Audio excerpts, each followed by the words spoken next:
Hello friends, welcome to channel eat the finest. இந்த channel எங்கள் அம்மா பண்ண ரெசிபீஸ் தான் நான் ஷேர் பண்ணிக்கிட்டு இருக்கேன். அந்த வரிசையில் எனக்கு நான் ஷேர் பண்ண போகிறது நெல்லூர் கார சட்னி. இந்த கார சட்னி ஆந்திராவில் ரொம்ப ஃபேமஸுங்க. பொதுவாகவே எல்லாருக்கும் கார சட்னினா ரொம்ப பிடிக்கும். இந்த நெல்லூர் கார சட்னி எப்படி பண்ணாங்கன்னு வீடியோக்குள்ளே பார்த்துடலாம்.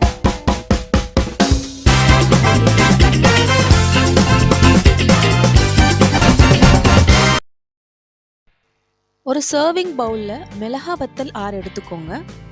காஷ்மீரி வத்தல் 5 எடுத்துக்கோங்க.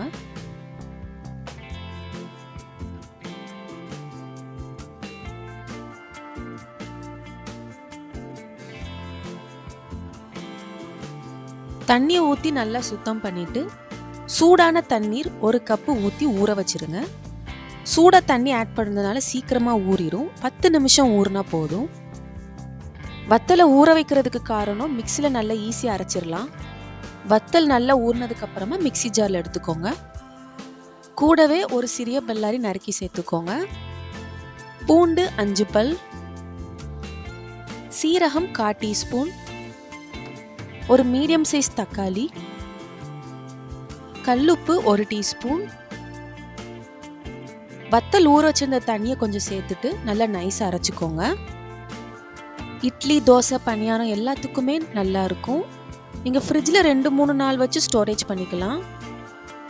இப்போ சூடான கடாயில் நல்லெண்ணெய் 3 டேபிள் ஸ்பூன் ஊற்றிக்கோங்க. நல்லெண்ணெய் நிறைய ஊற்றினா அந்த சட்னிக்கு நல்லா சுவையாக இருக்கும். உளுந்தம்பருப்பு, கடுகு ரெண்டுமே 1/2 டீஸ்பூன் சேர்த்துக்கோங்க. கருவேப்பிலை கொஞ்சோண்டு.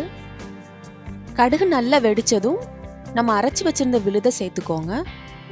கொதிக்கிற வரைக்கும் ஹை ஃப்ளேம் மெயின்டைன் பண்ணுங்க. கொதிச்சதுக்கு அப்புறம் லோ ஃப்ளேம் இல்லைனா மீடியம் ஃப்ளேமுக்கு ஸ்விட்ச் பண்ணிடுங்க. சட்னி நல்லா திக்காகி எண்ணெய் பிரிகிற அளவுக்கு வரணும்.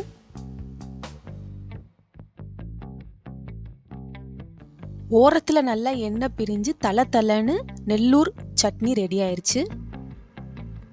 ஃபேமிலியோடு நீங்கள் வெளியே போகிறீங்கன்னா செட் தோசை பண்ணிவிட்டு அது கூடவே நெல்லூர் ஆந்திரா சட்னியை நீங்கள் ரெடி பண்ணிட்டு போயிட்டீங்கன்னா உங்கள் வேலை முடிஞ்சதுங்க. இதே மாதிரி நிறைய ரெசிபிஸோட நம்ம அடுத்த வீடியோவில் மீட் பண்ணலாம். தேங்க்யூ ஃபார் வாட்சிங்.